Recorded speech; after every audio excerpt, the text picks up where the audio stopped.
right.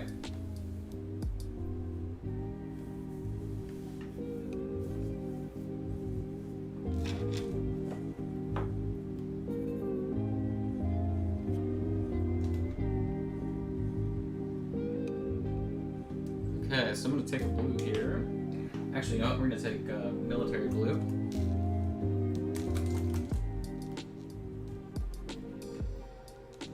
For our fish. Military blue, and then just use white.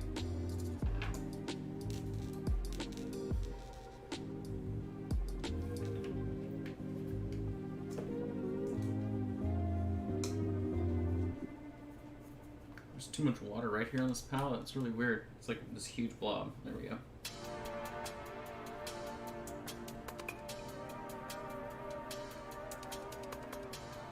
Okay.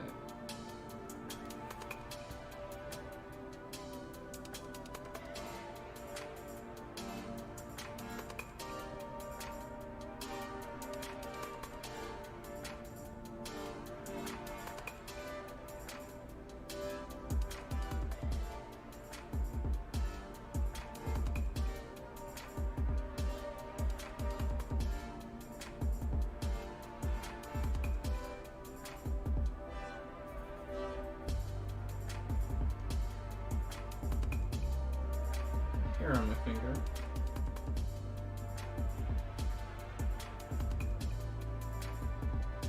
We're going very thin, even though not thin enough. So like this color, I shouldn't have added white to it. I should have just gone straight up military blue, but I'll be able to fudge it enough.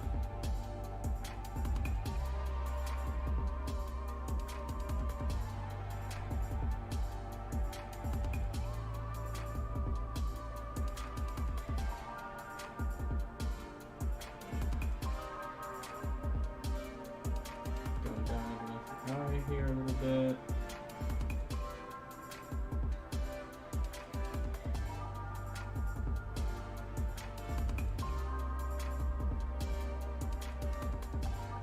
Yeah, you can see here now how thin I've gone with this color.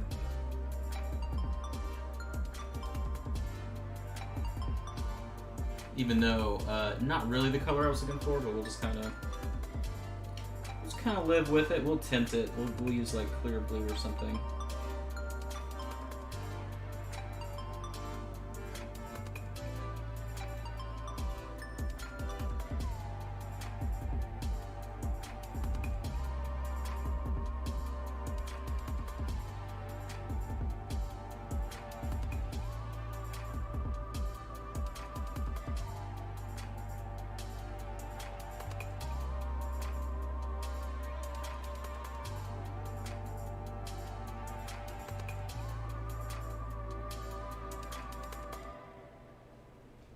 Okay, so back over here.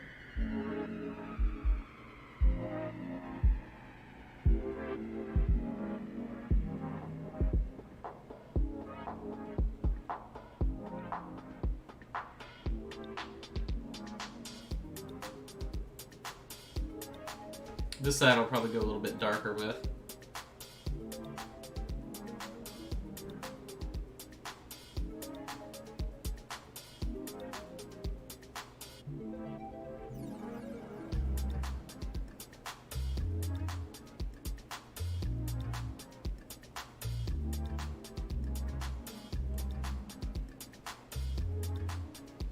Should have gone a little...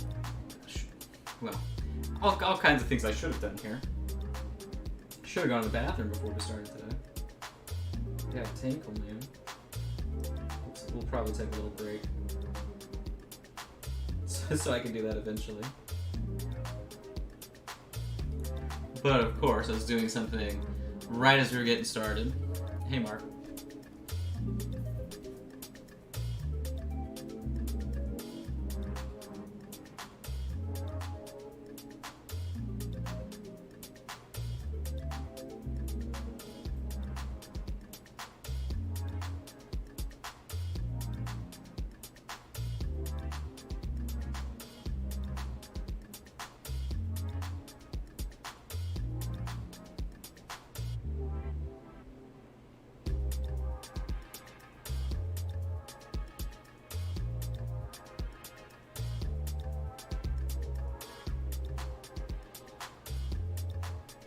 Okay.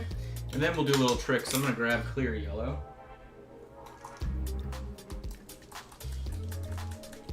A little bit of a trick here.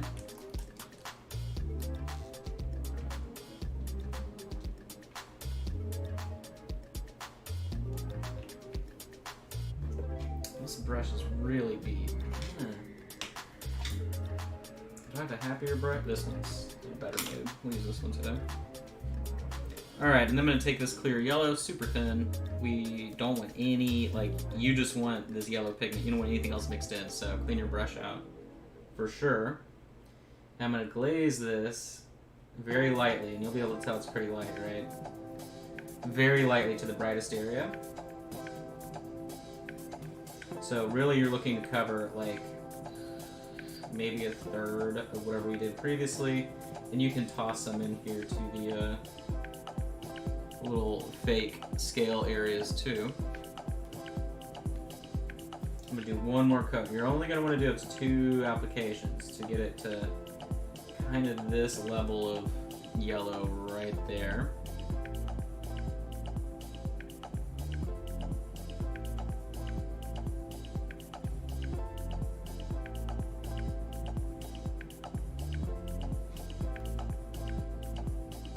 Hey Peter, I really like the scorpion you did. I think you're it didn't look like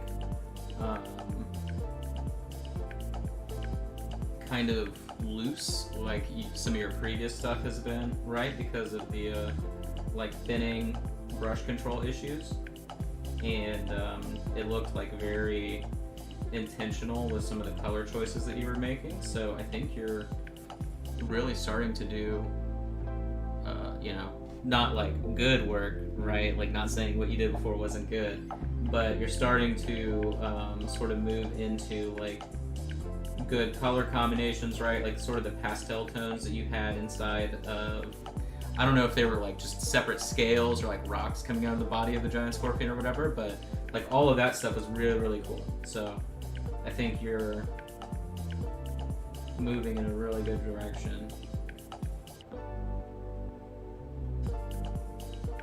Add a little bit here to the eyes.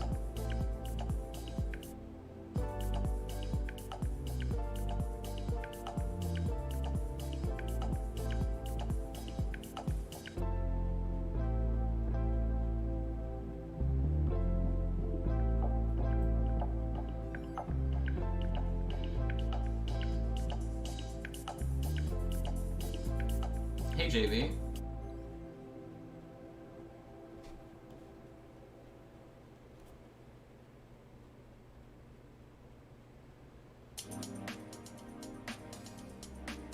I'm only adding a little bit of the yellow to tips of the fins.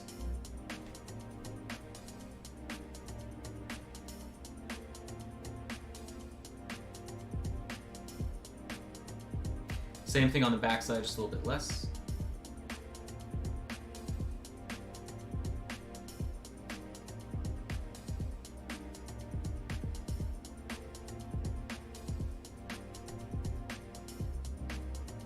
Put some here in the dots. Okay, so I'm gonna grab clear blue. Just straight up clear blue. And now we're gonna have a blue fish, right? But it'll be affected by the colors underneath. Hopefully it doesn't look stupid. But I'm assuming like the yellow may go green. I'm not 100% sure about layering blue pigment on top of yellow because you're not really mixing the two pigments. But I mean, the logic's there. So we'll see if paint brain is big brain today or dumb brain. So okay, so we got this relatively, I need a little bit thinner. All right. We're going to glaze the whole fish here.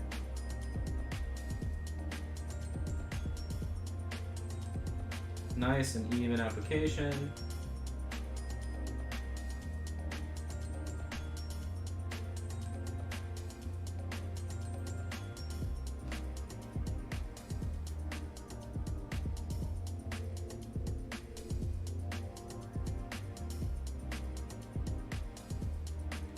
Yeah, so very interesting with the clear pigment there, because it definitely, like I said, I didn't know if it would go green because you're not mixing the two. It's definitely like yellow coming through blue. I mean, it's not a bad thing, right? But very intriguing effect.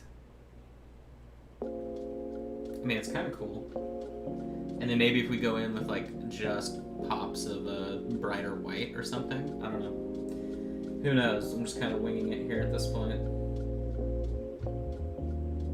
But I just knew, you know, since we've had something more dynamic on the skin, that it would make a little bit more sense to kind of do something else. I don't know.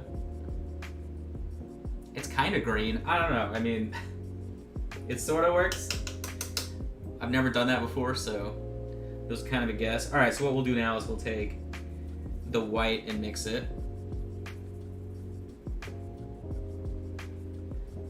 Like 2-part clear blue, so we just have a very light blue.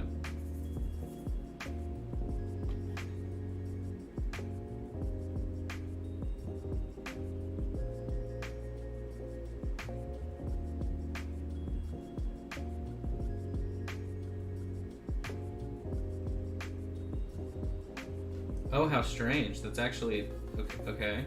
Needs to be even brighter. That's weird. That was darker than the yellow glazed in? How's that even possible? Or was it just wet? It was just wet, right? Very odd. Okay, I need to go very, very thin here.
We'll have to glaze over this stuff again too, but it'll be alright.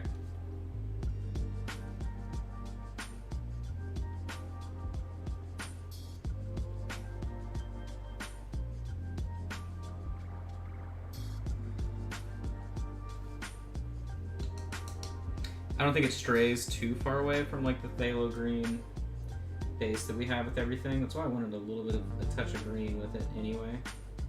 But we'll kind of have to be smart about it.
Okay, and then I guess we'll just do maybe the clear blue mixed with a little bit of the military blue, so like 50-50 for a glaze.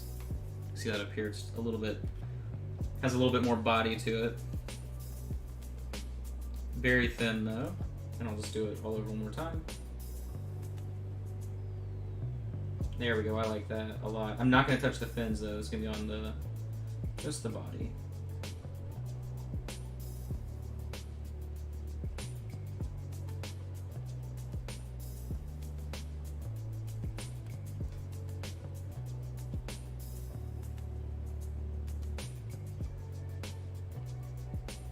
Very cool. Okay.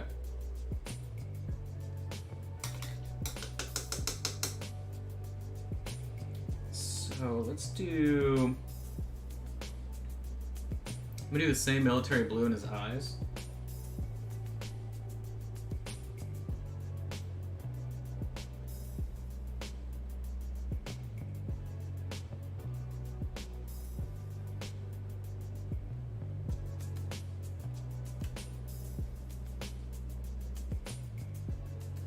Use it to base coat.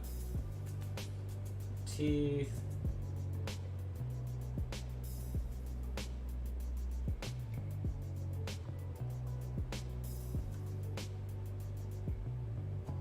I'm actually going to take this too and do some loose highlight work here on the base just for fun.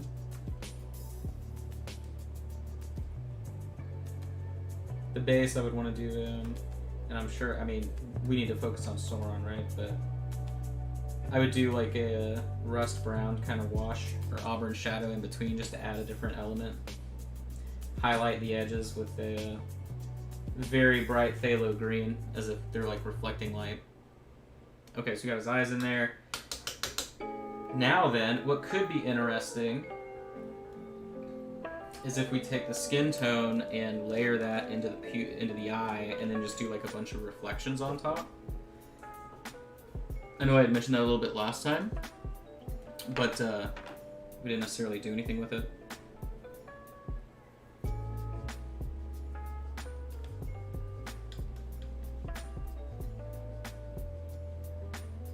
Okay.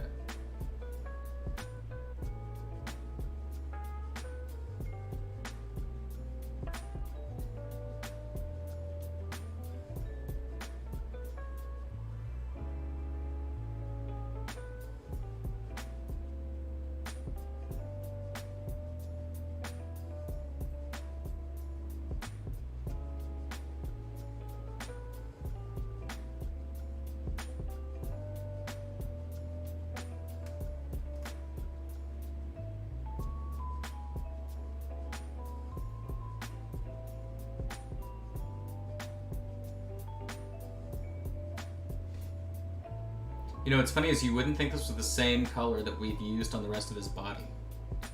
That's so intriguing. But comparative color, right? Comparative contrast is, in fact, a very well-known art thing, so that's what's happening there. There's a fine artist that did a ton of paintings, and that was like his whole thing that he did was comparative contrast tricks. Really cool work. Don't remember his name though. I have still scarred from my color class experience in college.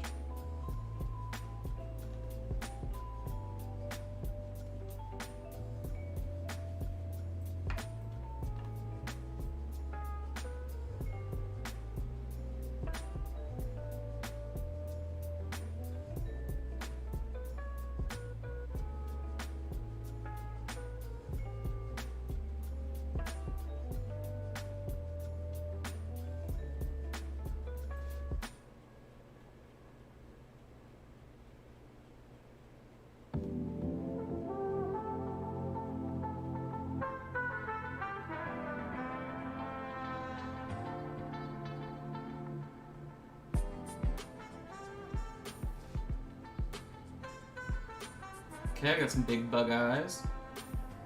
And then I'm going to take white and mix it in. Let's do 50-50. sorry, 2 part white, 1 part skin. Go a little bit brighter. And I will highlight this, and this will be like our last sort of color going into the eyes. But I'll be focusing on like that top right reflection and then the edges.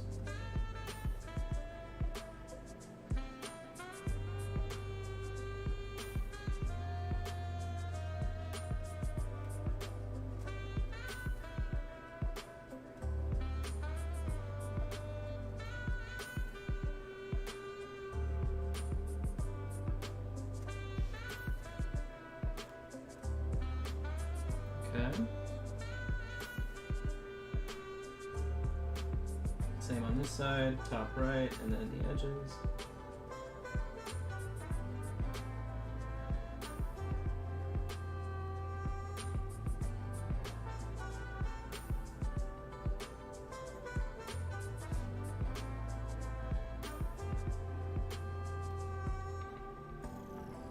Do some teeth.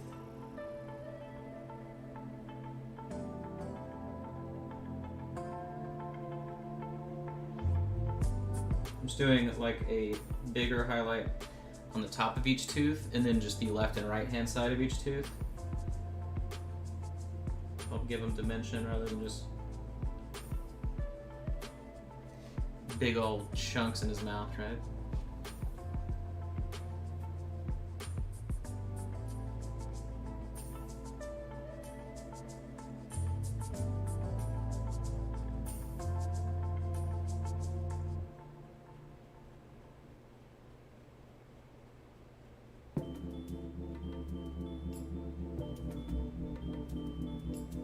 And we'll wash his teeth down too.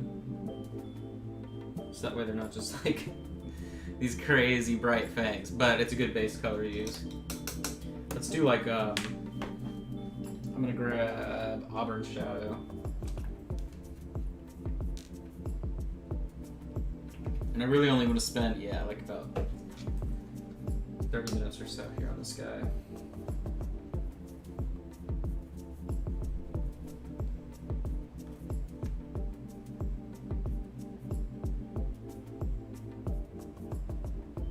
I'm just glazing the Auburn Shadow, leaving the bright highlight on top. It's pretty subtle. But we just want to make his teeth nasty.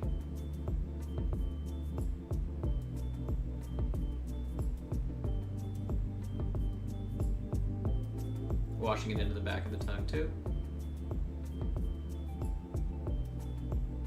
We can actually probably use this. I'm going to take the Auburn Shadow plus the clear blue here. Make a very dark grayish brown. I'm gonna glaze this onto his loincloth.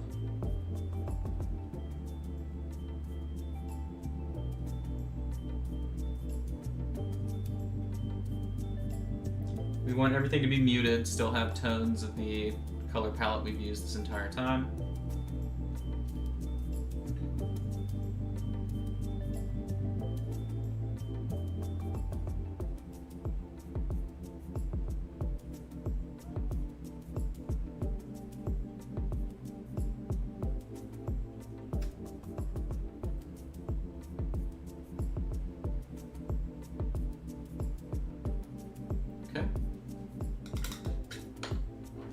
Let me do a little view here. Okay.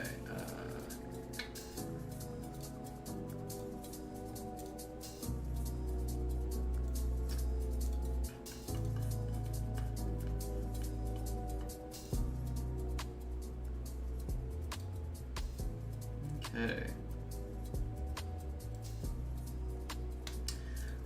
I need, okay, so,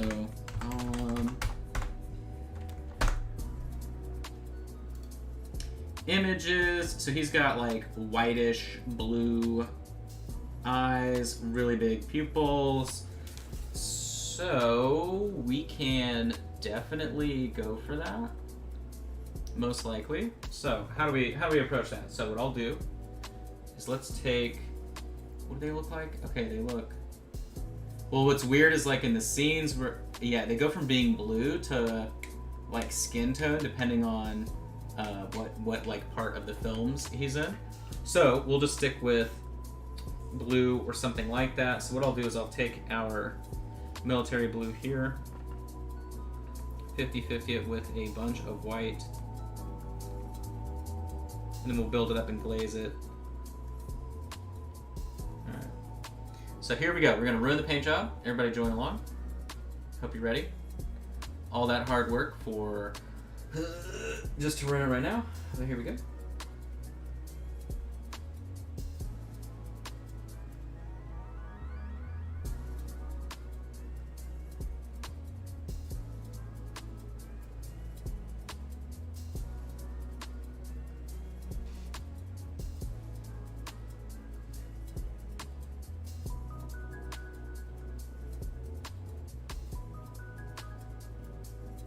Oop, my brush started to dry on me, so clean it.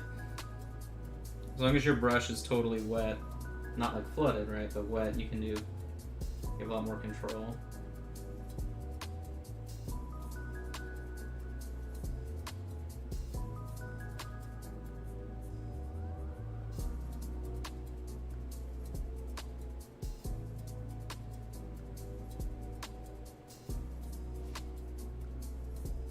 Needs to be a little bit bigger over here.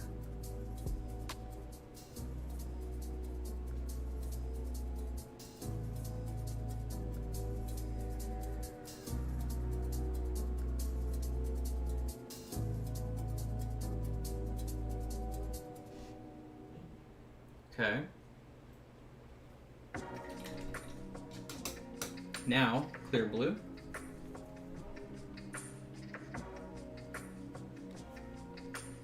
And I'm going to push the glaze to the top half of the sphere here.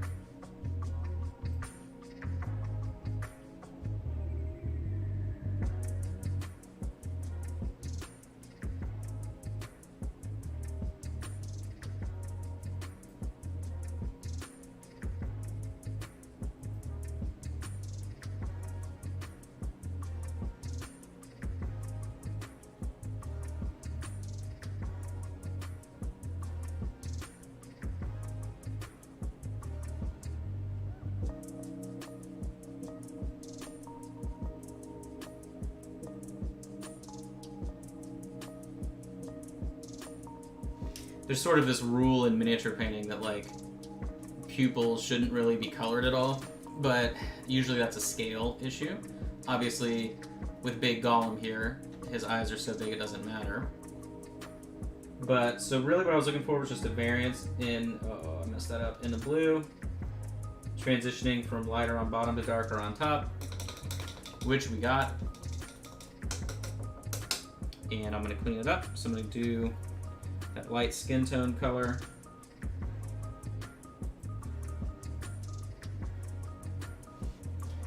I just want the top edge to be pretty clean.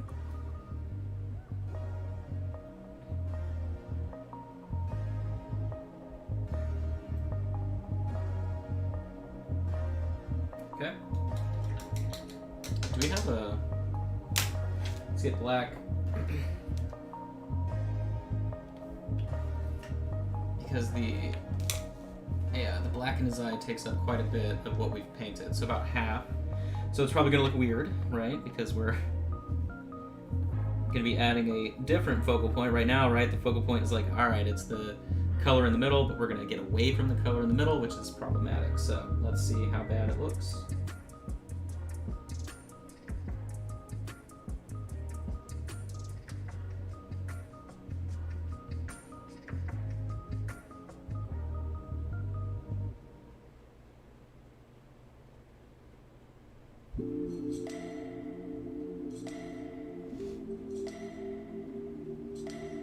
It's not like the worst thing ever.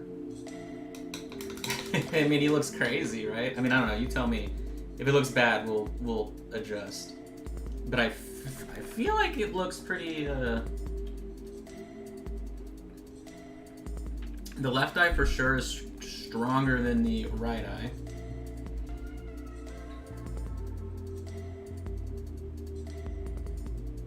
part of this is also because there's more of that darker edge on the left eye there than the right eye, but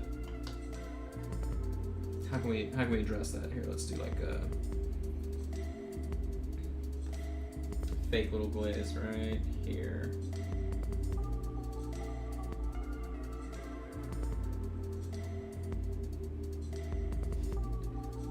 So all I did was just go in and darken. Okay, so we can go a bit darker actually. Just like this.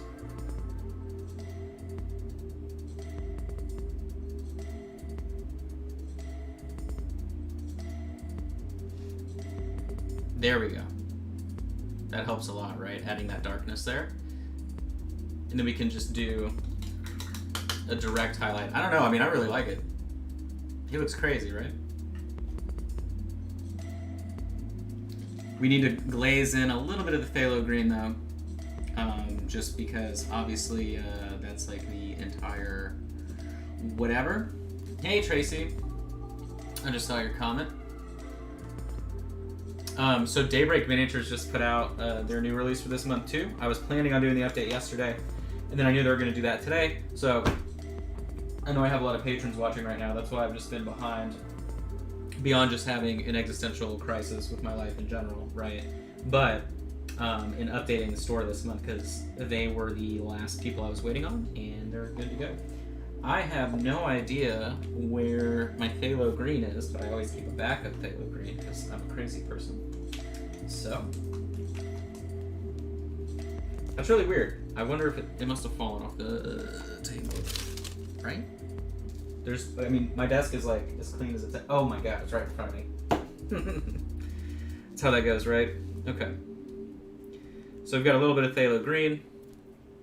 And then we're going to do direct white because the brightest part of this paint job is going to be his eyes. So, but first let's do the Phthalo Green. So I'm going to take, which is like way down here on the palette, I'm going to take the Phthalo Green as a glaze. And I'm going to do, let's do the interior corner. And the interior corner. So actually, it's pretty much just do like the bottom of the eyes, kind of what I'm thinking, like that.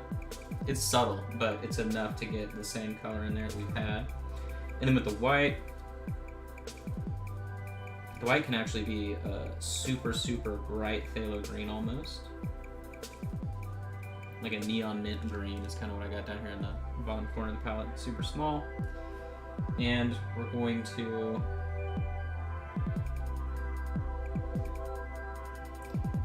do a highlight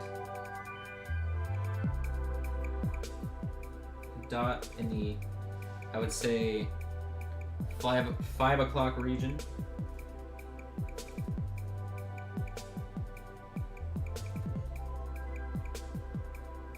The eye.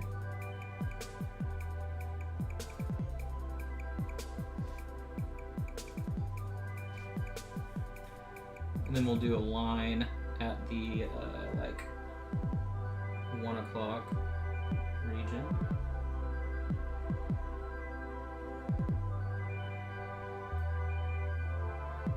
Going into the pupil.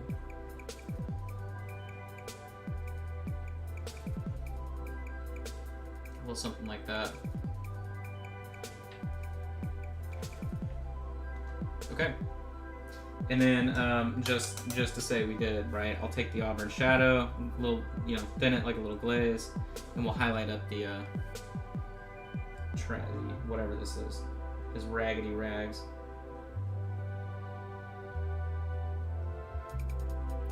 Will you be selling the painted version doing it, or just the printed one in the shop? Or if it doesn't paint, he might be interested. Well, I've only been selling like painted miniatures to patrons on the store, but I mean, I need as much money as I can get at all times, so just being honest. So we'll see. I mean, I might sell them.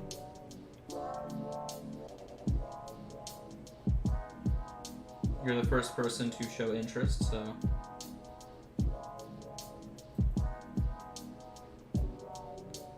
okay.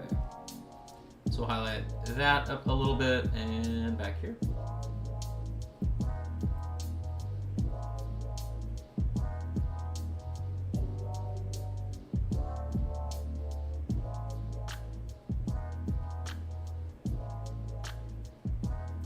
Just a little. Okay, but that'll be it for him for now.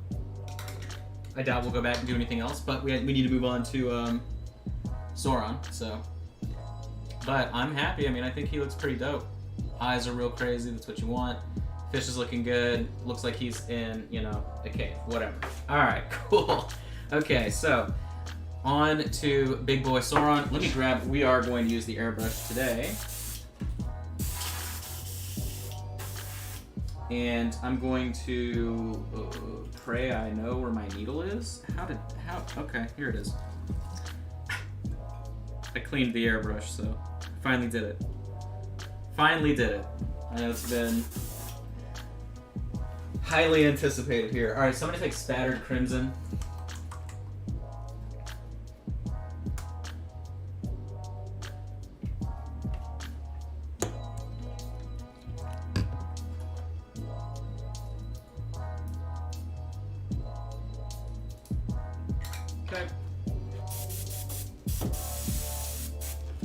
And I'm gonna do, let's move everybody out of the way from the direction of the flame.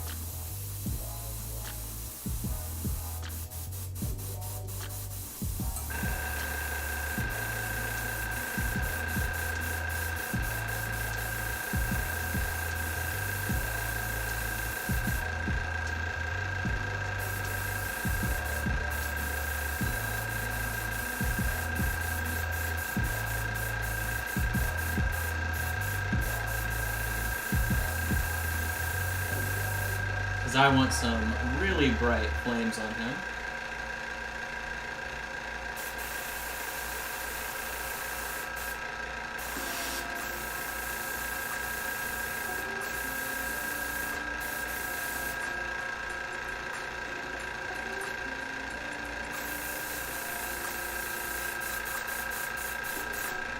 And then as this is drying, I'm gonna go tinkle tinkle.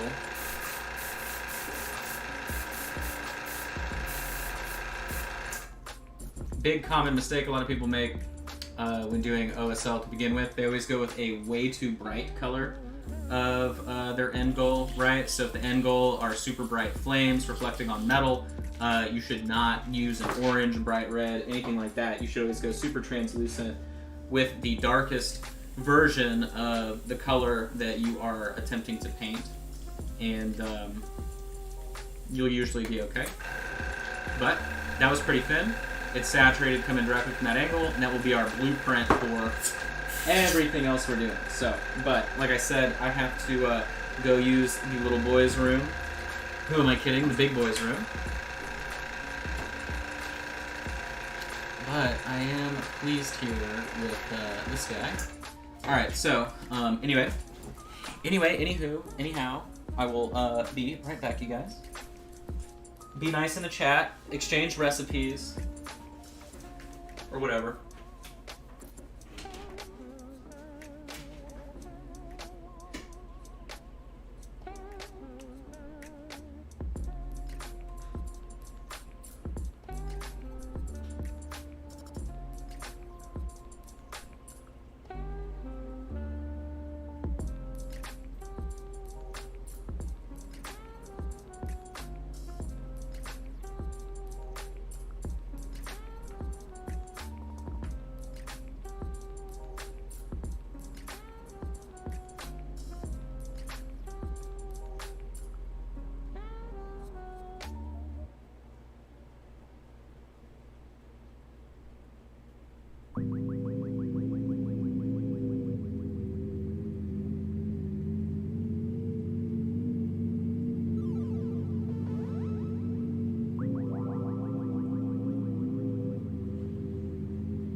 Putting a hat on.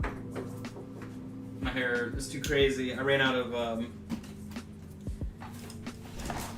I ran out of my hairspray for my hair, so now it's just like all over the place. Okay, so bum bum bum. All right, we got some Sauron action going on here. So now then, the game that we're gonna play is highlight, except not going as bright on the rest of like the cloth that is being hit with the OSL and everything else. So your lunch break, dude, it is so, oh well, different time zone.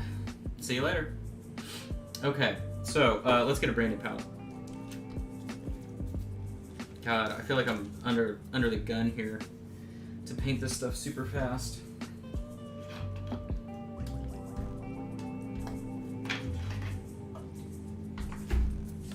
Okay.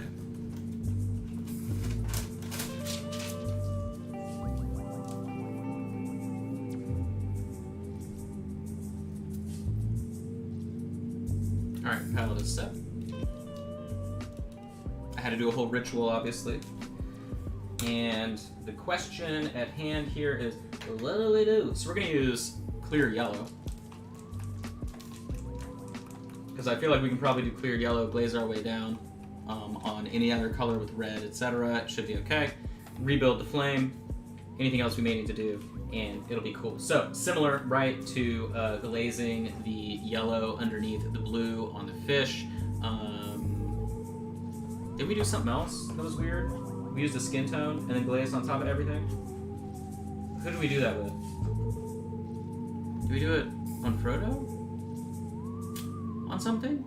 I don't remember. All right, well, we're not gonna worry. We got stuff to do. So, all right, let's ruin this paint job. All right, here we go. Fun. Am I on a schedule for these? Yeah, so I'm supposed to be getting 2 done in 4 hours, if that makes sense. So 2 hours on each. It's a long story, but I am. So if I extend these paint jobs out too far, I'm doing myself a disservice. So, all right.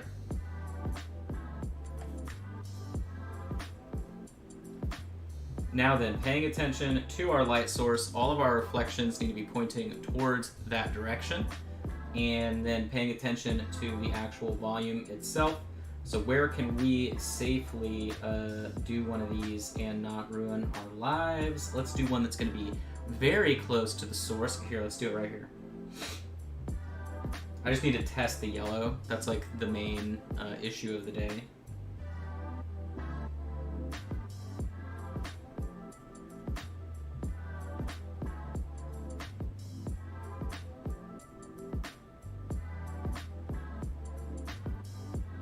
Volume. If we have this interior panel here, we need to outline it and then do a reflection down the center. Oh yeah, this is gonna be perfect. Perfect. Never mind. We're fine.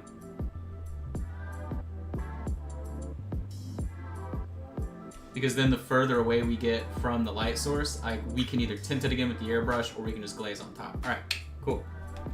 Easy enough.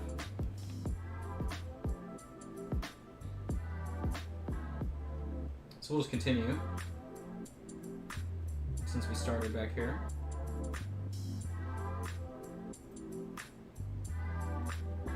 It also helps that he is pretty much in pitch black armor, black cloak, etc., right? Because that just makes it easier for us to do the heavy lifting. I need to thin that.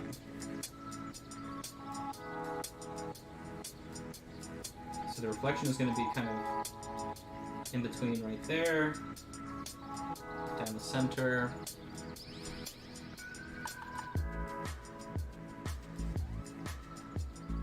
Down around.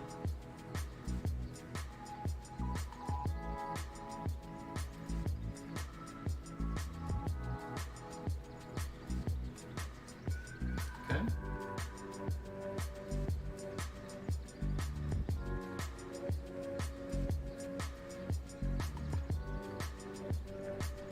Hey, Howard.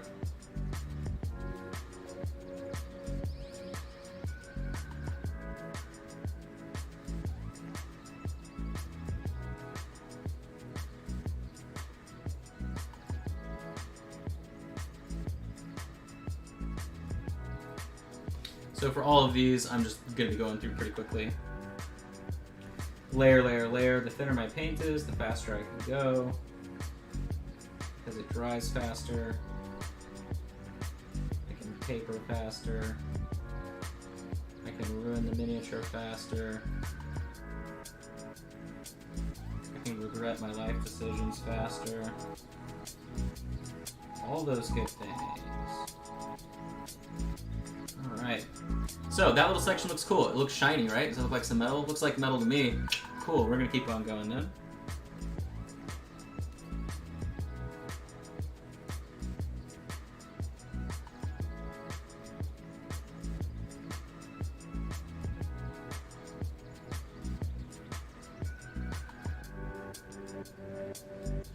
The best part about this too is because it's black armor, we get to ignore a lot of the paint job in terms of contrast, because of the contrast, right? I was gonna say in terms of contrast, but because of the actual contrast in the way that it all should be looking, we'll be able to just blow through. We'll do like gray up to white on some edges, but otherwise this is a should be quick. It's gonna be a great effect relatively quick, I'm hoping.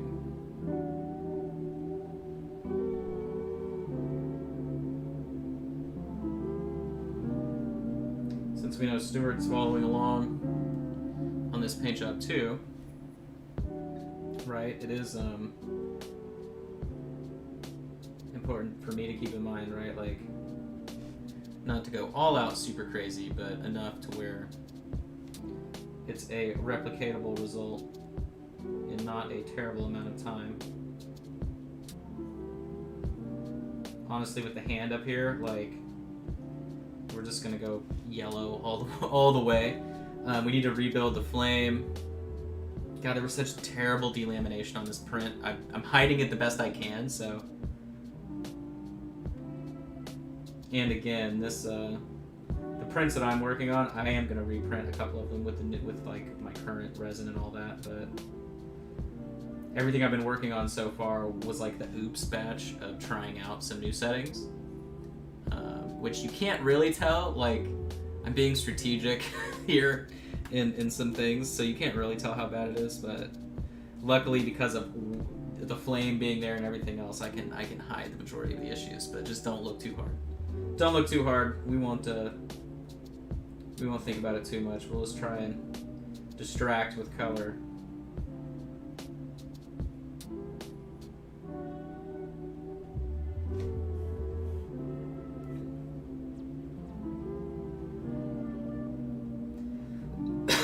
So these spikes on arm, that's not an arm, the shoulder, my bad.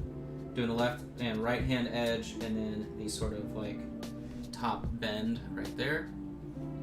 This one is hitting a little bit more on the side, so we'll go ahead and do that. In the front, onto this side. Now this angle, this just sucks, right? Because how is this supposed to be fun at all?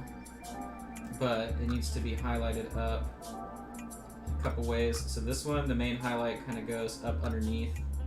Counts like a bird, like a bill or something there at the end of the spike. But so it's going to outline and then bridge in between right there.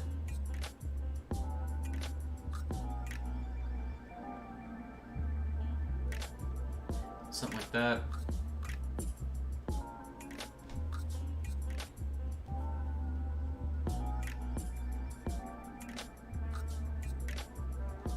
It's not going to go on the back side there. We'll go on the edge.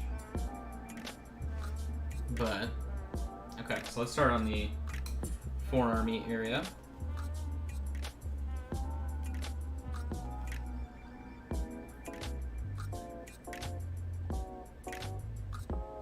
Same way we did it on the other side. Paint to the tops, and then the volumes. Obviously these sections are going to be so blown out anyway by the time we're done because they're so close to the flame, but it's okay. Still need to go in and do our due diligence.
Interior section here. It's going to be up towards the back end. No, I'm not doing commissions at all, man. That's like completely unsustainable and a terrible idea. Literally I haven't taken a commission since I took some from friends like at the beginning of the pandemic last year. So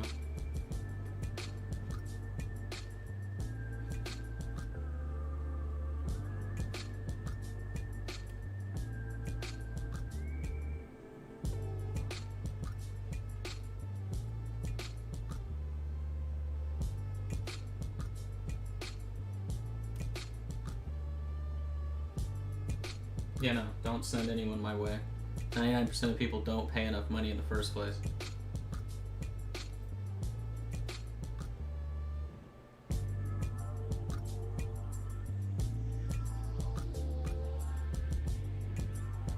Like, I literally was using loan money to refund people that I had booked ages ago that I still couldn't get done with, right? Like, that's how bad my situation is. So it is purely Patreon and miniature sales. Like, that is the only thing I can handle. So, and even that is not going well. All right, so let's do front here. Like, the worst part is that I survived the pandemic pretty well. At the beginning, I actually saw an increase of people on Patreon, things like that, and because everybody was home, right? And because people were home, I was able to get more private lessons booked, things like that. And then and then probably like in the last 8 months, my income has dropped by like 50%, for sure.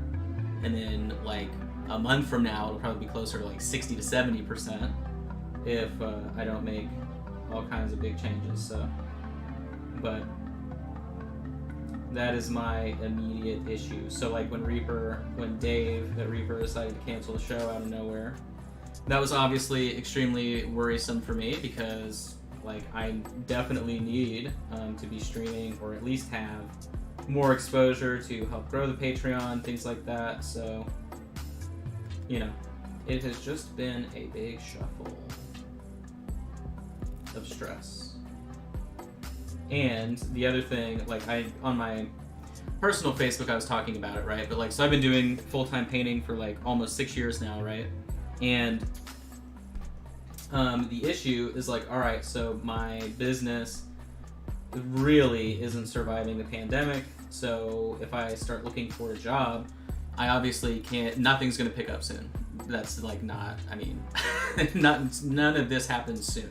It took me years to get to where I was a year ago, right? Before the pandemic. But, so, I haven't worked a career job like I used to in UX design, etc.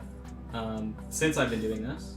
So it's one of those things where it's like, how do you enter back in, like, I don't have a resume, right, other than running a business. And everything that I would, like, think, obviously I've done design work still. I do all of the graphic design involved with the business, the video stuff, the motion graphics that I have for like promo reels, like whatever, right? All of that has always been me. But, you know, design firms don't care about any of that, right? Like it's not something that I can like take to a client, or, you know, any job I can't be like, well, you know, I did set up business deals and product development, and I organized events where people flew across country. Like, no one really cares about that if I'm looking for the type of work that I did before, right? So I'm just like screwed in terms of like how do you re-enter the workforce. So what I'm gonna try and do is just like increase the 3D printing. Like it's, I don't know, man, like I really am under the gun to fix this issue in the worst way possible, right? But I'm just gonna try and increase the 3D print stuff if I can, and you know, maybe try and get more people back onto the Patreon, stop the bleed that's happening there. And, you know, like literally people's exit surveys on Patreon are that like they don't have enough time, right? Or like they aren't as home anymore, or they have an emergency happen. Like it's never really actionable feedback that I can be like, oh, I need to do more of whatever. So, you know, really it's just a numbers thing, and it is what it is. So and then obviously if I end up getting some type of job, it's not going to be a career job because I don't have the resume anymore, and that whole you know, industry / sector for that career is super competitive, and so that means I am out of luck. And if I'm like applying to standard design jobs, that means I'm like competing against Sydney, right? And like, so we're competing against each other for that type of work. So, you know, I'm just in a really bad situation. And I thought I would have months to be okay, but like things just change, you know, out of my control completely.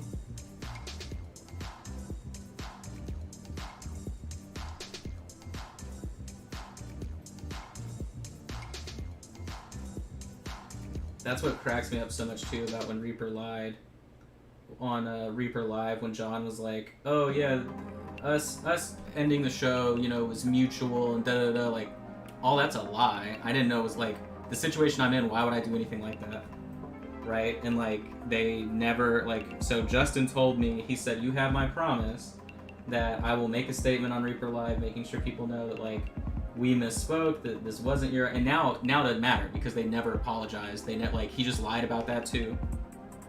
But that's just what makes me mad, right? Is like they made my situation worse, lied about it, acted like it was all good, and then now I'm here like just scrambling when I thought I at least had like a few things going well. But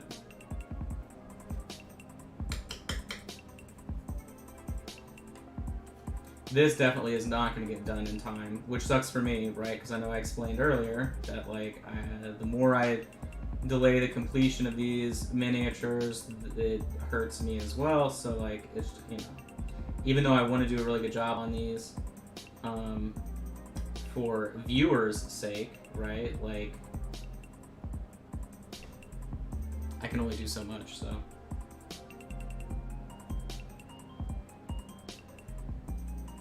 Now then on the right hand side of the body, it's a way different situation.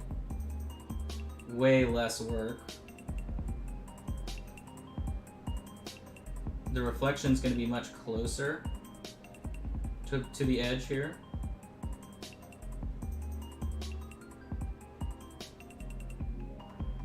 And then the yellow is going to stop, right? Because that's going to be like the furthest areas of light.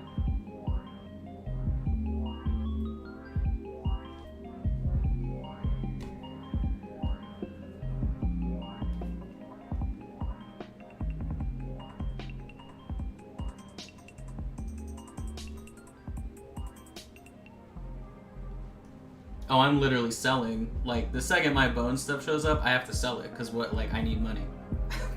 So, hopefully, Somebody will want some dragons or something, because I can't do anything with them. Did the regular thing with the other company pan out? What do you... I don't know what you're referring to.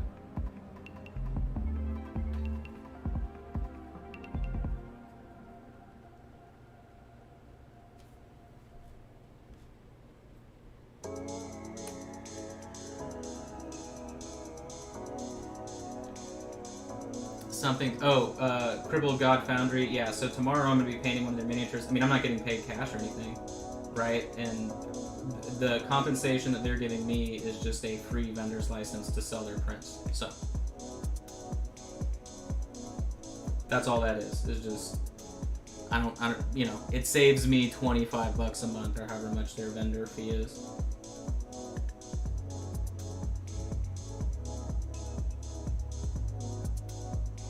So, you know, again,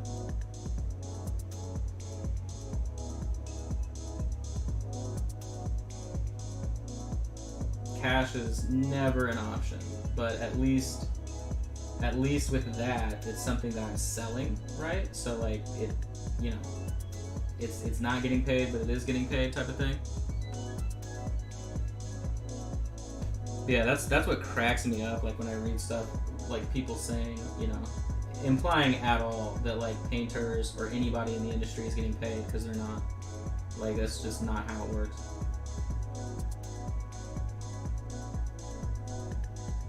They are not.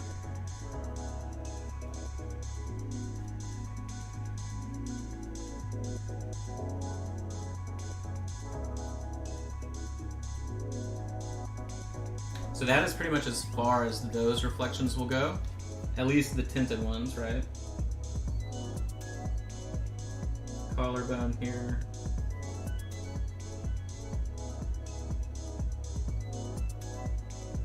It's gonna be very bright. Trail off and then highlight again. I also don't want to do too much work on this and then have to like redo a bunch after the tinting. So I'm trying to keep that in mind as well. But, you know, we'll see.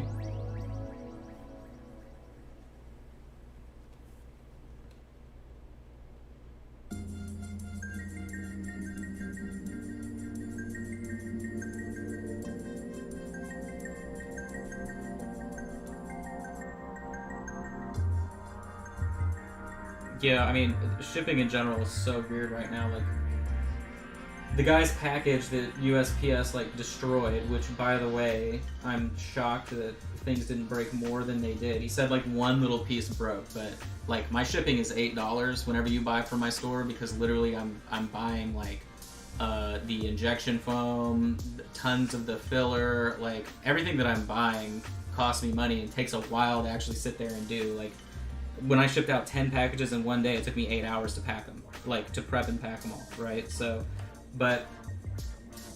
if you look on my Facebook right now, you'll see a package that has been destroyed, but everything was fine on the inside except one piece. But like that package literally took like 7 days to ship. It makes no sense.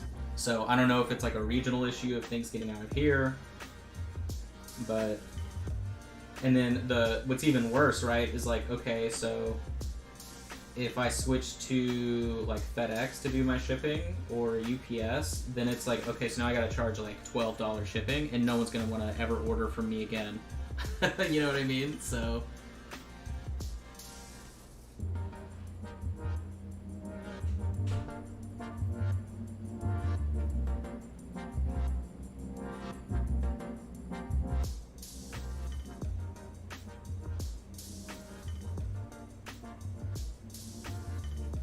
So on this side of the collar, it's really just going to be kind of this corner.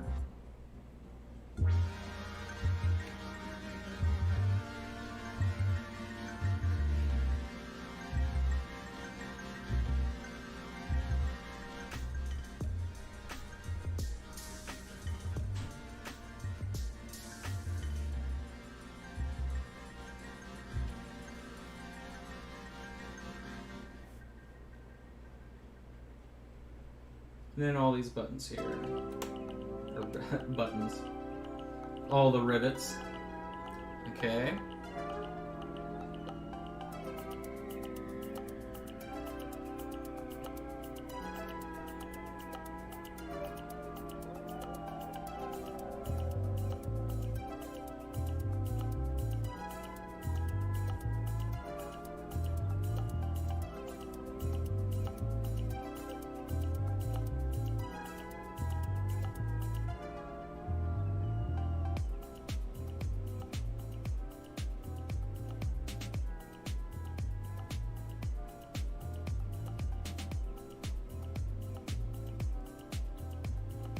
So these are going to have more of a reflection towards the front. Obviously, if you look down from the top, right, you can see the flame would be reflecting there the most. So that's kind of why. And then it cuts down. So this reflection's a little bit different. It's more rounded out right about there and then down. So there's kind of like a lip because the plate above is casting a shadow.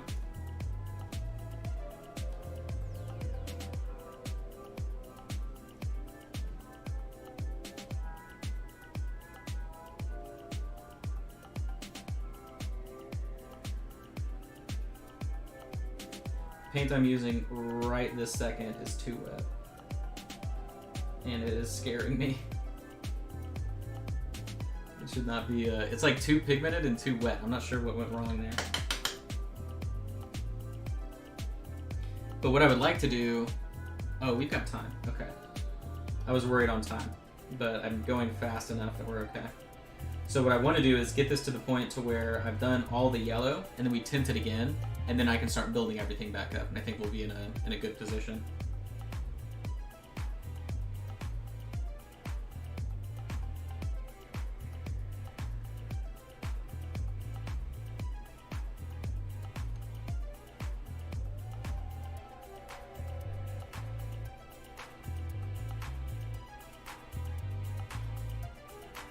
Okay. This guy.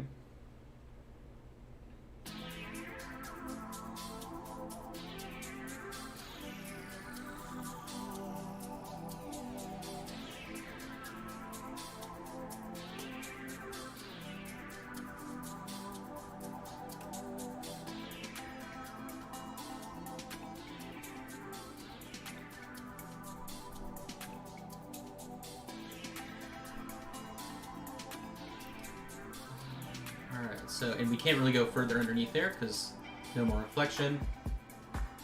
Top of this knee.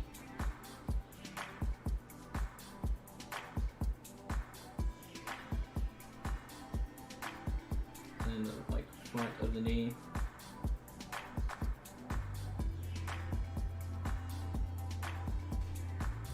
It's about as far down as that's gonna go.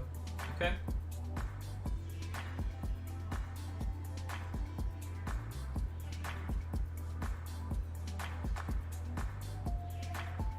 Edges here.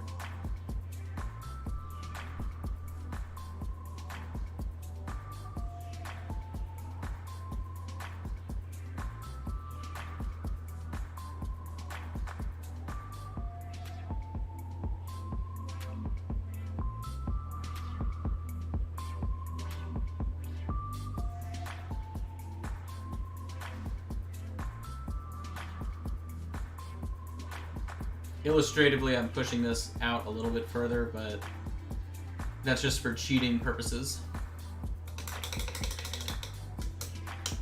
We didn't really have directional light on him, but we did on Frodo, right? And some of the directional light on Frodo we did like out further than it was supposed to go, but that's just to make sure that it looks pretty cool.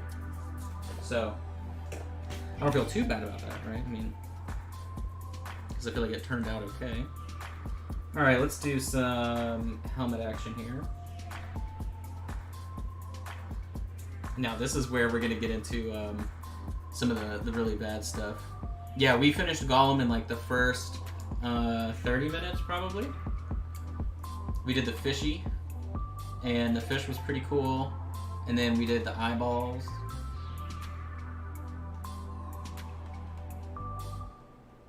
My precious. Look at those eyes, though. Don't they look great? They're so good. Such nice little eyeballs, man. But there we go. But yeah, I'm happy with the way he looks. He looks pretty cool.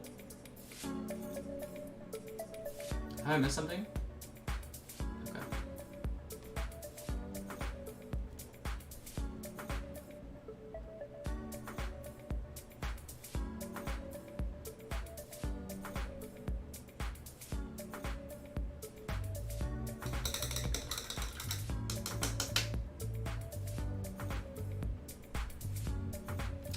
So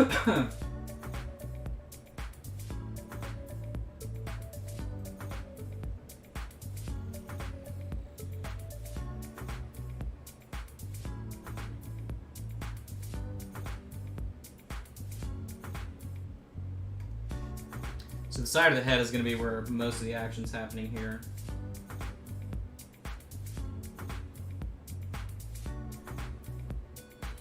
And these are all sections that we're going to have to go back into anyway. So, you know, whenever we're glazing like under highlights or anything like that on stuff, the brush strokes sort of matter, but not really, because the pigment ends up getting covered. But when it comes to stuff like this is really just blocking it in heavily, because we're going to have to go through an orange to a yellow to a white, right? And so this section right here, right, where are we?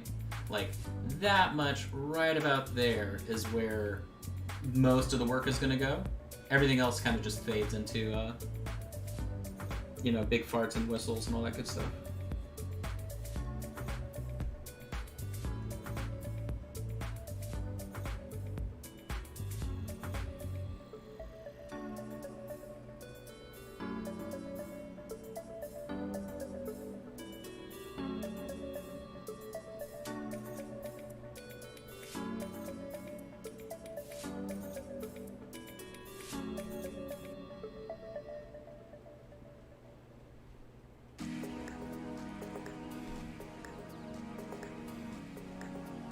You need to do the brush control lesson. I mean, I you know, not all painting exercises are fun, but like they do give you benefits for a reason, and the brush control lesson is definitely one of those things.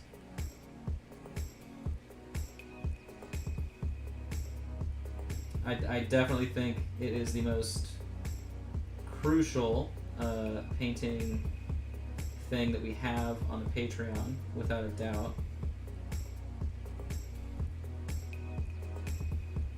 So you can see this reflection that goes through the body of like this side of the plate matches up with the reflection next to it. So like see how all these reflections arc in, so like this reflection line is moving in towards the center, this one is kind of looping back into this one, so that means this reflection is going to loop right there connecting these two. That may be kind of confusing, but if there was a more distinct way, like if we were working with more than just one color right now, it'd probably be more obvious, but they all sort of coincide together. This needs to be brighter right here for sure.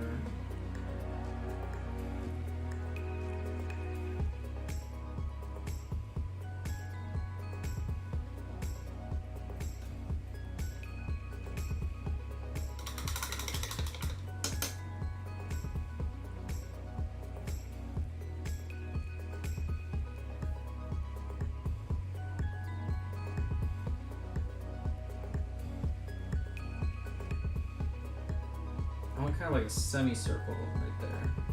There we go.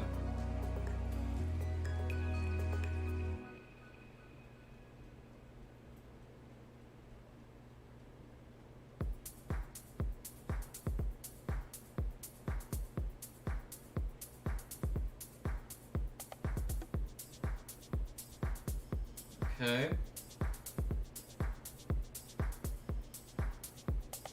This is some shenanigans right here.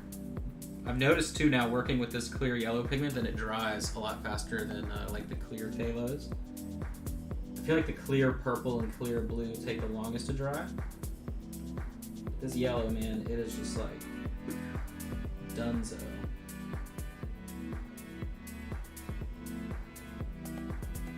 Like immediate issues.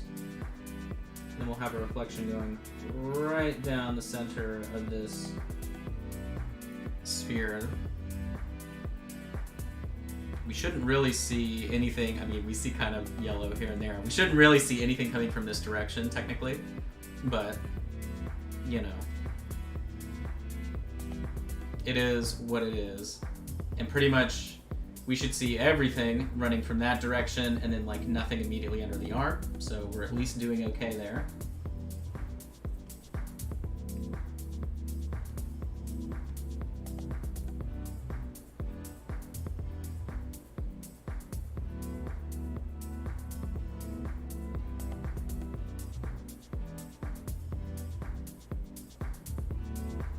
And we'll go ahead and do... I don't think this actually should be here, but since we don't really have anything else in that area, we should probably do something.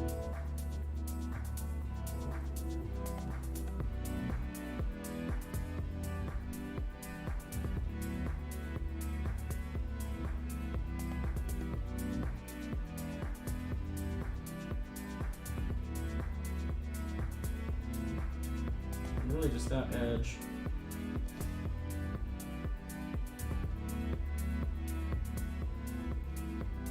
Okay, this edge right here.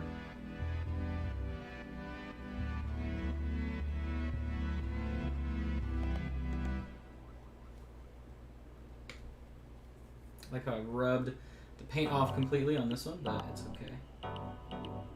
Put a little bit more paint on it, huh? I need more clear yellow. See you later, Peter. Thanks for hanging around. All these miniatures are available. These are scaled up at 150%. If you check out on the web store, minipainting.studio/shop, you can see all of them. So if you want them at like standard gaming size, just make sure you select the 100% scale. And they will be smaller than what you see here, but you can get them at 125 and 150. So if you were just wondering kind of like comparatively the size, I don't have a human. Oh, I lied. I lied. So like that is the Aragorn model, so that should give you an idea of 150. Now this resin is not the resin you're going to be getting, so I have like a super bendy new resin. This was old ABS like Elgoo. Not bad, but not what I'm doing nowadays. Okay, so then we've got, all right. So I'm looking at like all of our sort of outlier areas here.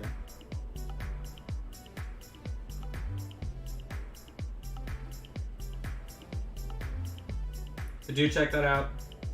When I update the shop, which will probably end up happening tomorrow now that Daybreak stuff just got released, the Patreon people, you will get your new discount code for the month, and then the Miniature Monday set will be announced for June, so the bundle will disappear for May. I don't know if I decided if that makes sense or not. I mean, business-wise it makes sense, obviously, because it's like, hey, you should, you know, that way it incentivizes people to purchase it when it's going to be happening, right? But I don't know, I'll make that call whenever it happens, but either way, the new set will be announced. Like I said, though, I do want Signum miniatures this time around. I think that'll be fun for us.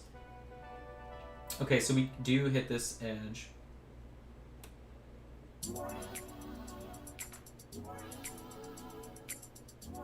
And then I guess we can do like a little bit of a highlight. Kind of like a semicircle there. That side really is not getting anything. We can do like the bottom edge like that, probably. That's definitely not going to stay looking like that. That's way too much. So we'll do more here.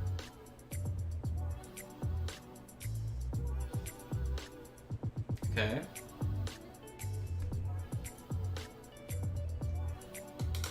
Side of the head.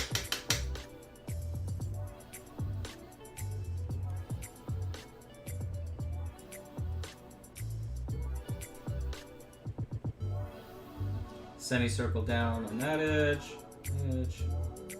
Now this is where I have all of the crazy delamination. So we're going to be hiding this as much as possible. We'll just do a big old block in the center.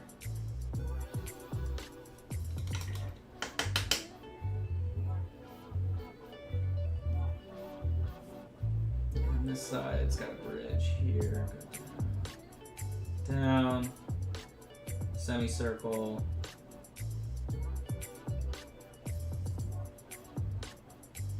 Really weird angles here, but the airbrush is going to do most of the work there. Okay, so then the back side. What have we got? We got all this.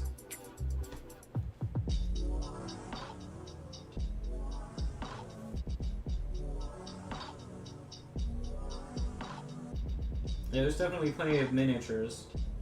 There's like 300 products or something.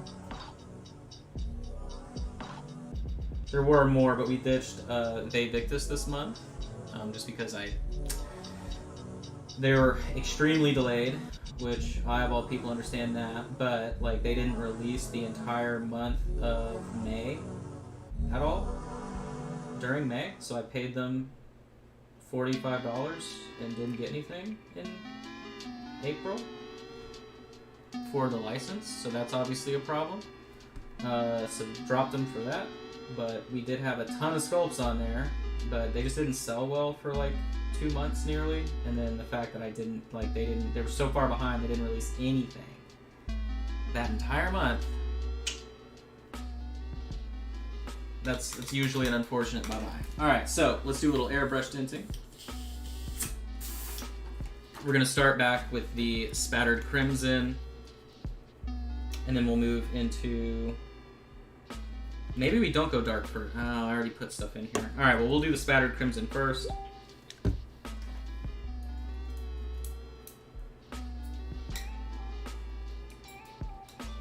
Now, this is going to be going super far away, so like as far away on the outskirts here of the OSL.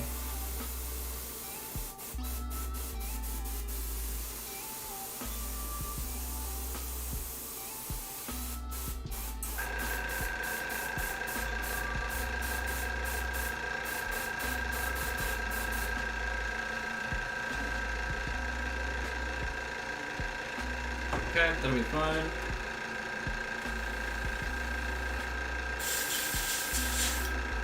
We'll do regular clear red.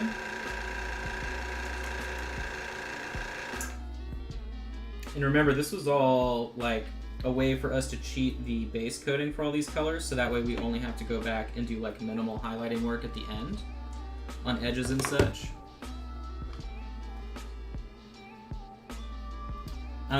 Yeah, so if you don't have an airbrush, you would just glaze over this with these colors, because essentially, right, you are just trying to retain the edge work that we had with all of the yellow, and since we know our almost brightest color, right, will be yellow to white, then this is, you know, moving up through reds is a good option.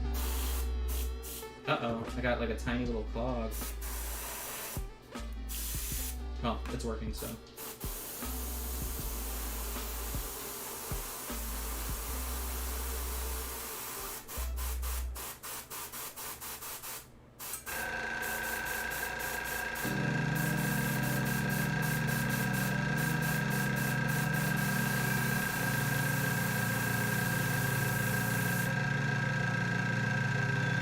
So you can see how I'm tapering in the edges.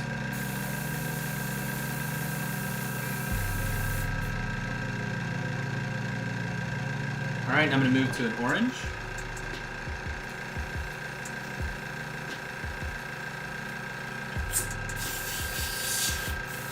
And I've got clear orange for that. I know clear orange is hard to find. So if you just have like a fire orange, something like that, you can use that, no problem. I'll be using more of this clear orange than anything else, really, to hit like everything, because we'll just go back and do yellow highlights manually, edges, yada yada yada. But we're at least headed in the right direction. But you can see how the airbrush application like smooths out a lot of the harsher brush strokes.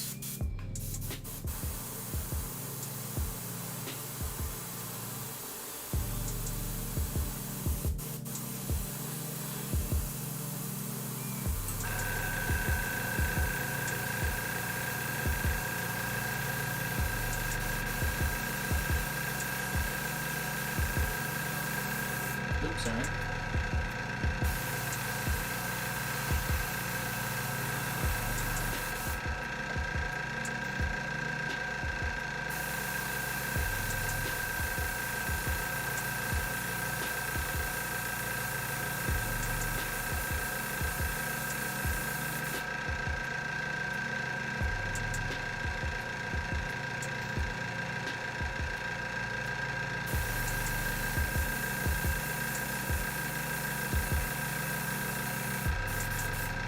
Okay. And then I'll actually do some clear yellow.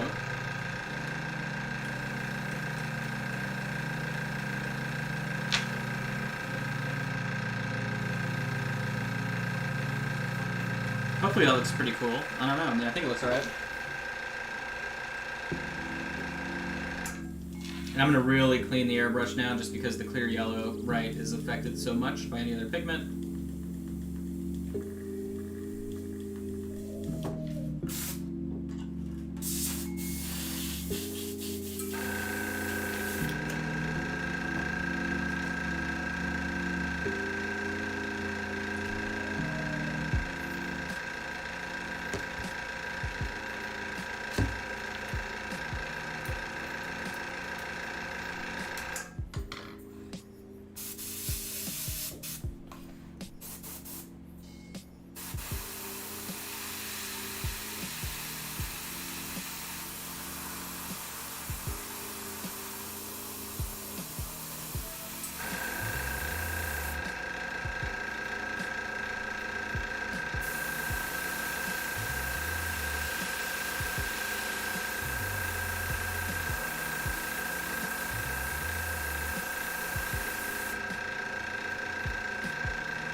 Alright, so that is pretty much exactly what I was looking for, I think.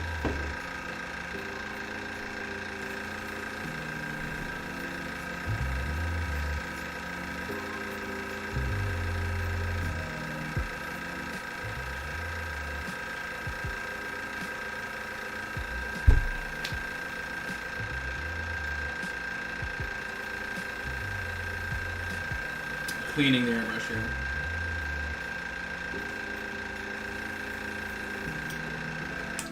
Alright, now I can't breathe out my nose, so that's how you know we've done a good job. Alright, so I'm going to take clear orange. And this is going to be our layering color for a lot of the lower highlights here as we go back and start to clean up a lot of our work. But you can see, right, a lot of those more subtle highlights that are banding through are exactly where I'm going to go back and reapply our color.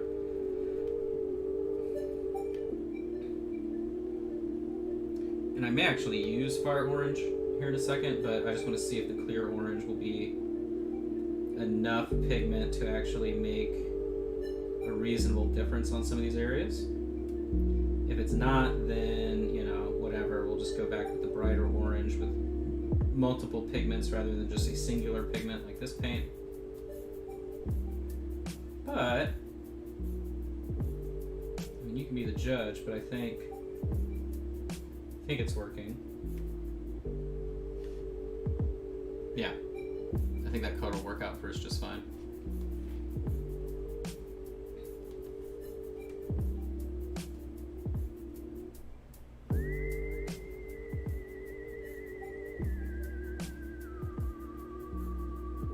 Oh, and then like down here on the, okay, I did forget entirely. This is gonna be a little shifty, but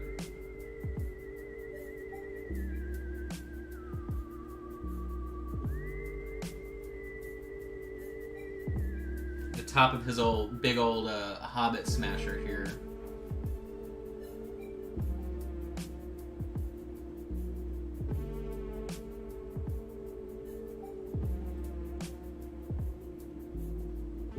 At least from that angle, should be getting a little bit of color, but all right.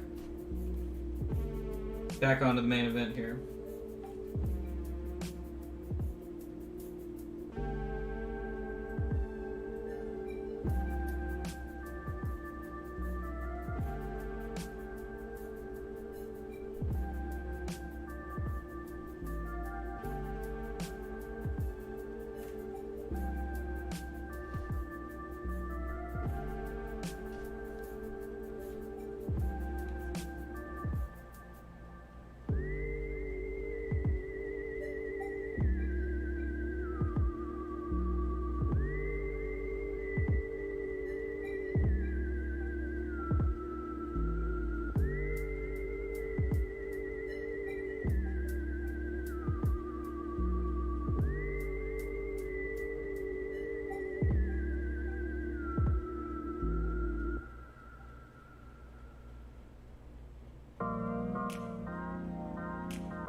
I am increasing our coverage and brightness too in some areas to help just increase the level of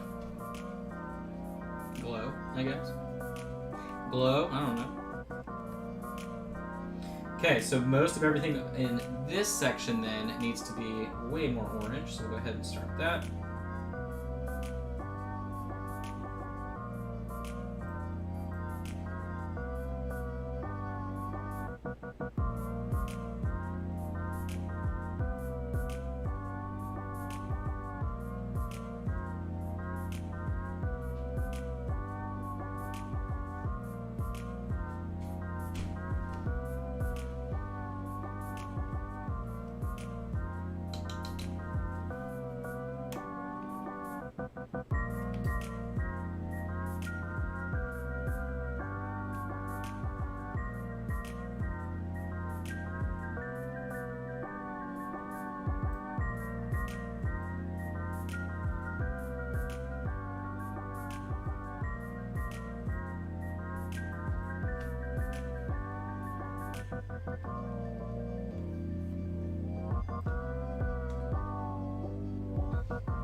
Going back over here.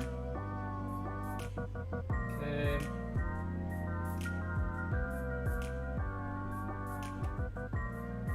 Inside the half of the face.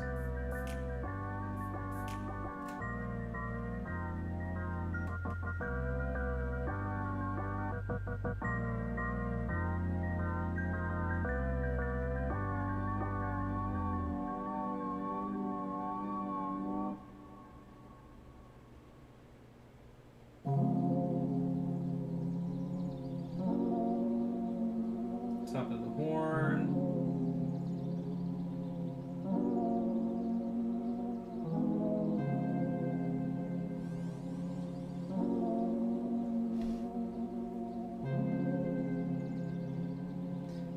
Okay, I mean, I think we were rendering out a lot of that orange more. What we can do too, let's go ahead and start the flame, right? So,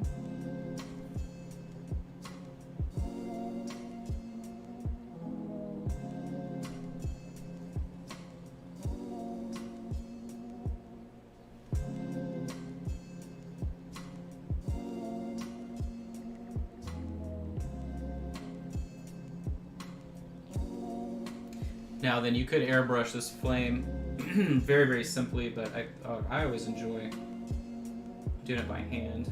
It takes a couple of different layering options, but remember, flames are always brightest at the bottom, darkest at the top. Take my yellow again.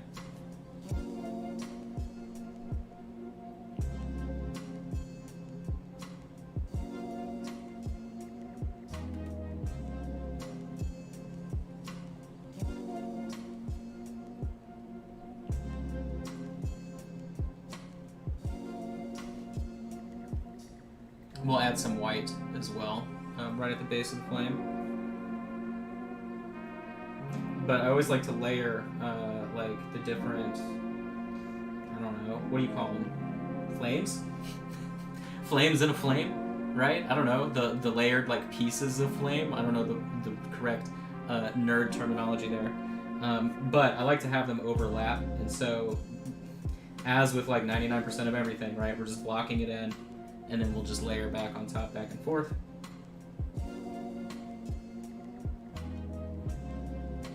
So nice and messy for now, and then we clean it up later. But not bad for where we at. About an hour and 10 minutes of painting. I think we're doing okay. I'll get the red, and then some noir black for the smoke. You know, we also should make sure that the contrast makes sense. So if we compare the two, we're getting there. It just needs to be brighter because I want to keep like the same level of. I want them to all be cohesive. So out of all the Lord of the Rings stuff we've painted, we're we're doing okay. So we know that Sauron just needs to be brighter. So if we go like super intense, we're just gonna have to go way brighter. We must go brighter. Must. Okay.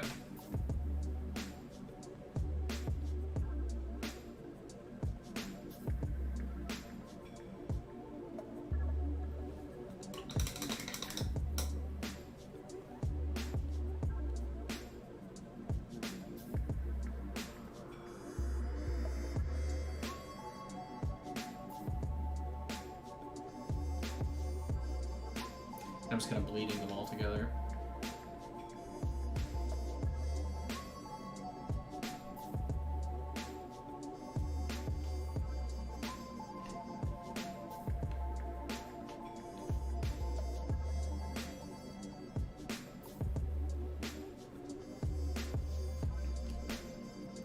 And a little bit of the black mixed in there.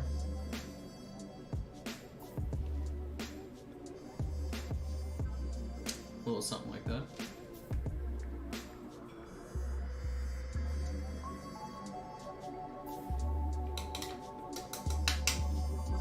Put in the red.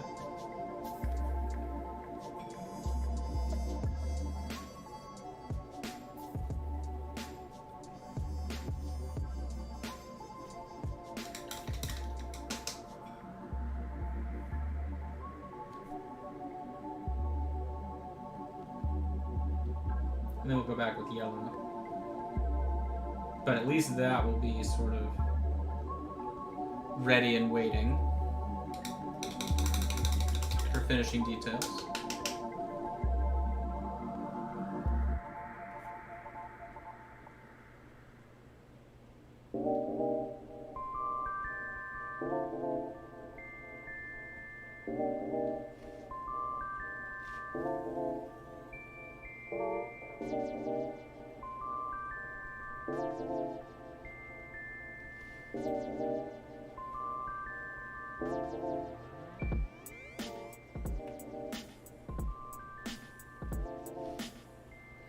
Alright, so far today, oh, you know what? We could cheat big time. You guys want to cheat big time? You want to do an ultra cheat real quick? We'll do an ultra cheat. How about that? So if we're talking about color theory, we've got nothing but orange and yellow, pretty much. The red doesn't really count. It's just more of like it's like the lemon pepper on a wing, right? It's just a little bit of seasoning. So if we're thinking about that, we're looking for purples or blues for our contrasting color. So what I'm going to do is I'm going to take military blue, and I'm going to do like, I don't know, maybe 2-part military blue, 1 part clear purple. So it'll be a deeper version of unmixed twilight blue. But I did literally, well, 2 drops of clear purple. Okay. This is going to help us out a lot with the opposite side of boron here. Man, my favorite part of Lord of the Rings is when Shredder like finally gets pissed off enough to like send the entire foot army to kill all of the Ninja Turtles. Like when he finally goes ham. All right.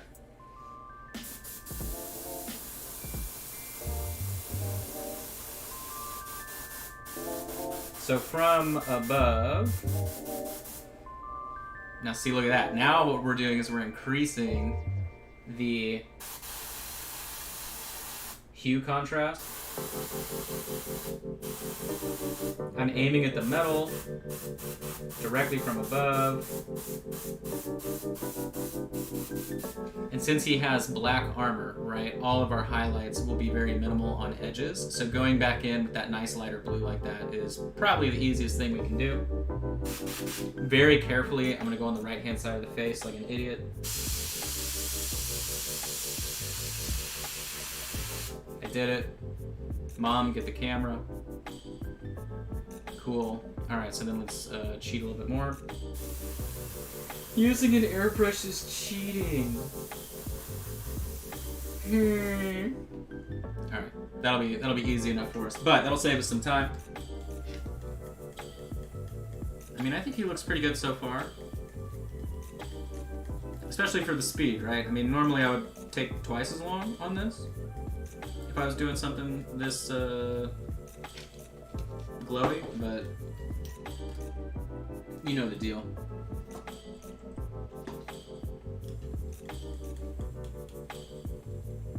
I should probably kick the compressor on, huh? It's not working like you would think it would.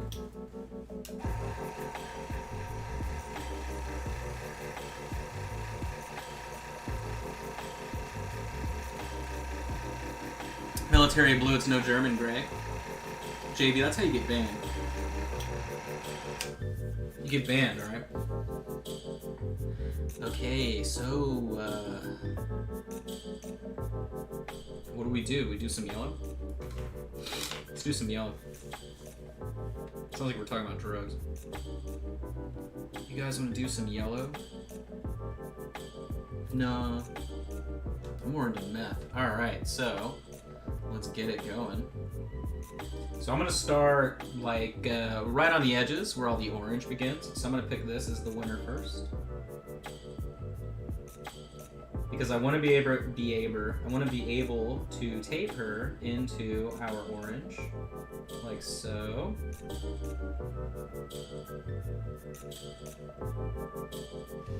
So that way we will have some with the orange and some more so a little bit of yellow, right? You just want to create a transition of your reflections.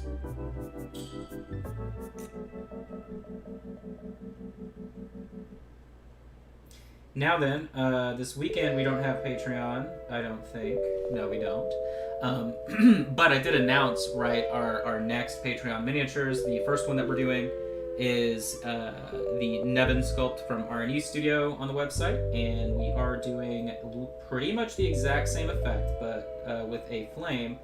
But instead, we're going to be doing it on black cloth. So if you are interested in doing a easier, more condensed paint job, learning the same principles, definitely check that out. And that will be 2 weekends from now on a Saturday. And then what else do we have? Oh, and then the other paint job for that month is also doing OSL, but we're going to do like an Eldritch effect on one of the Daybreak Dark Elf minis. He's like a warlock or something, so it should be pretty fun. I just flooded that for no reason. So, this month is dedicated all to object source lighting on Patreon. Remember to check it out, patreon.com/mini painting studio. Cheap is $5 a month. But really, I just need your undying love, right? That's what I need. So, a little bit more down here. Really what I'm searching for is like my final taper area. So up here I should do like this corner. Because you always want, just like the flame that we're going to paint in his hand, right? You always want an overlap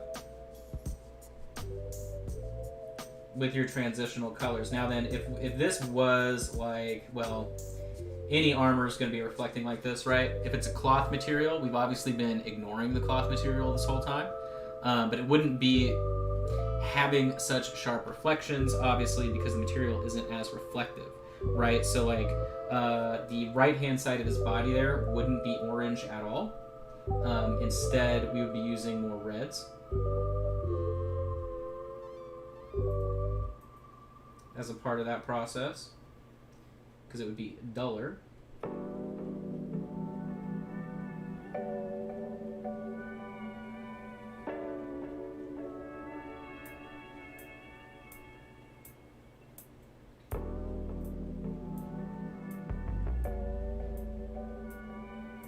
So just always something to keep in mind, right?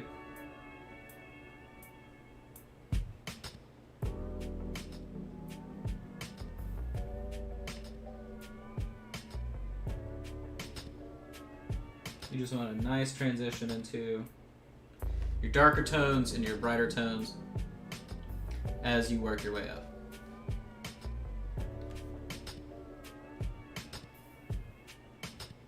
We'll do the top corners on the right-hand side of the body,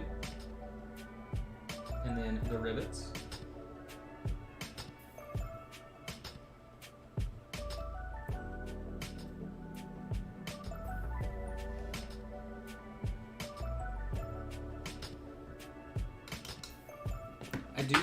What did I just drop? I do feel like I'm gonna mix the clear yellow and orange here for 2 shakes, and I want to glaze sort of a middle highlight here on this.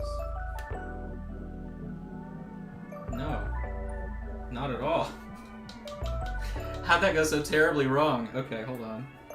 That was so crazy. It was like the yellow just completely overpowered the orange pigment.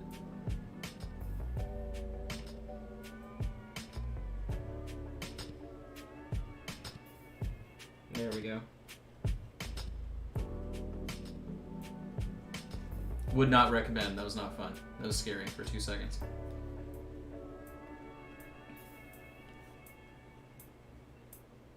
This isn't at all what I thought was going to happen.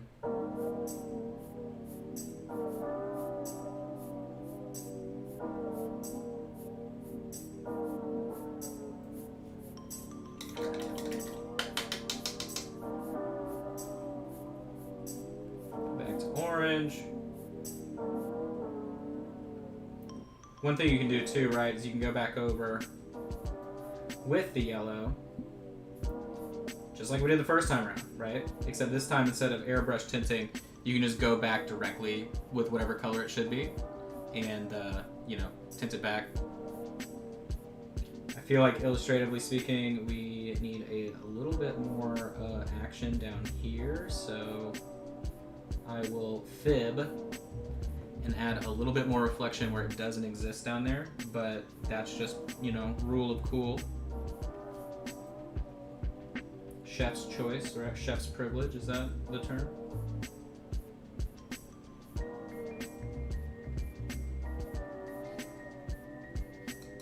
Anybody ever catch their mom eating like part of dinner before everybody else, and then she's like, chef's privilege?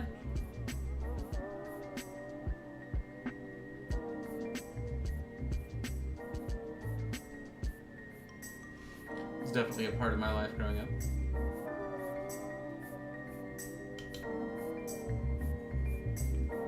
If it was one of the nights where my mom was cooking one of her favorite recipes, she'd be like, "Oh, tonight we're doing Janet's restaurant," because it was like one of her specialty dishes.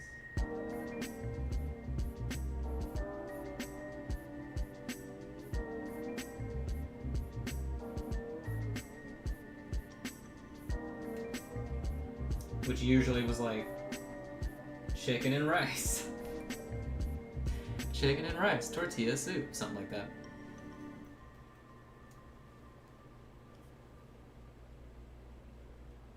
Shout out to my mom, who likes anything and everything I post on the page.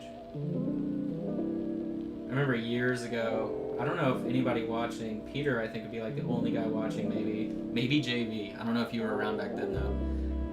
There was one day where my dad and my mom appeared in the chat at the exact same time, like out of nowhere randomly, and it was like the first time either one had ever been there. And my dad's like, "Oh, I taught him everything he knows."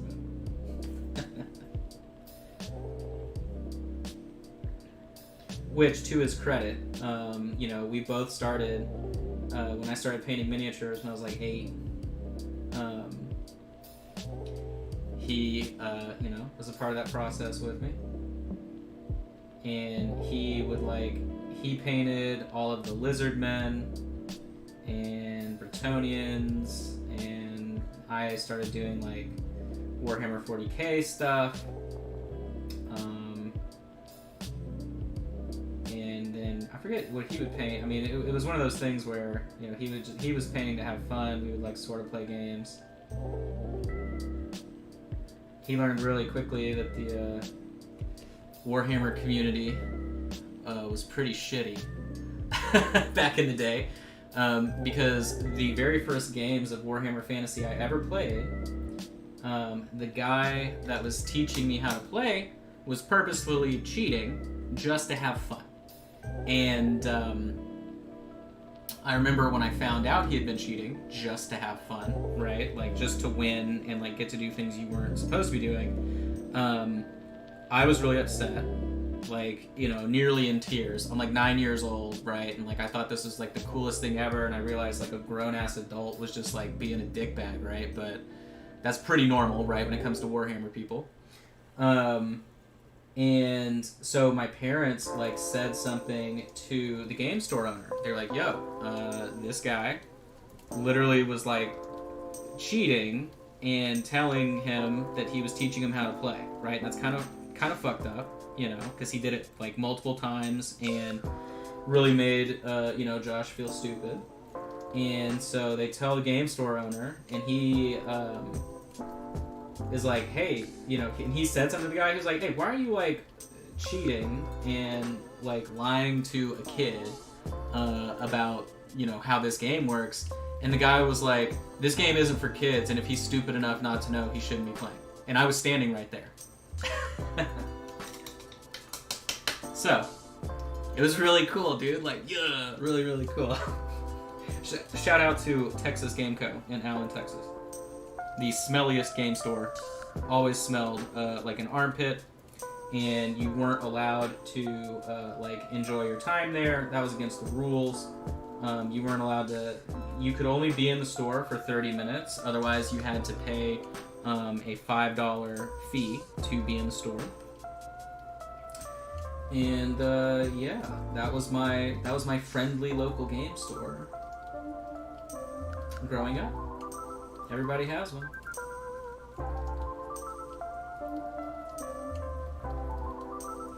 So now I'm going back with some red to richen things up on our outer side. No fun allowed. Yeah, what's crazy too is like, anyway, there's so many stories about just really wild things happening at that store that were like, how is this okay? So this dude, so he literally was like, his employee, okay, had his hours written down for the week, and Mr. Woods, okay, comes up to him and he's like, okay, so you have like 36 hours here written down. And the guy's like, yeah. And he goes, but how many of these were you actually working? And he's like, what do you mean, right? And he's like, yeah, so, you know, how many hours out of the 36 were you actually working? So, like, talking to a customer, helping people check out, stocking, you know, the floor, whatever. And he's like, what do you mean? You know, if I'm here working, that's all billable hours. And he's like, no, because that's not actually working if there was no one in the store. So, like, he was literally trying to rip people off, right? Commit fraud with his employees, like, dude. Oh, man. Game stores. Really cool. And then after that, we stopped hanging out there because he was insane and the place smelled terrible. So, instead, we started going to a place called GameWise, run by a dude named Dan. And GameWise was really interesting because Dan wanted to essentially run a LAN center and a like tabletop hobby store because he liked both. So it was a LAN place where you could play video games, which was cool because like we would show up, you know, to play Warhammer, War Machine, whatever. He didn't stock Games Workshop products. This was back in the day when like stocking GW stuff was pretty hard, depending on, you know, what exactly your inventory looked like. And so instead he stocked War Machine because War Machine was brand new back then. And then he also stocked Infinity when Infinity was first coming out. And then he also stocked Confrontation stuff, which was like, nobody had that. So that was super dope back before it went under. And I'm going back with some orange. So we started playing there, and then that just got annoying because, like, depending on the days, right? Like, it was cool because we would play video games after we were done and just hang out, and, like, it was like $3 an hour, I think, to play games. So we would play, like, you know, Quake or whatever, Unreal Tournament, Battlefield Vietnam against like a billion bots, stuff like that. But it was just annoying because then it got to the point to where there were like regulars that would be just super obnoxious, like the video game guys, just being super loud, you know, and just going crazy. And so for us, we're like, you know, we're trying to concentrate and play War Machine or Infinity or whatever, so let's just go somewhere else. So then we started playing game. Look at the sun coming through here. So then we started playing at a place, or well, Hobby Town. And there are Hobby Towns everywhere. A lot of people know that franchise, but not all Hobby Towns stock gaming stuff. Some only stock RC stuff. So, but that was definitely interesting. But yeah, I'll never forget just like straight up being bullied by an adult to learn Warhammer. It was pretty cool.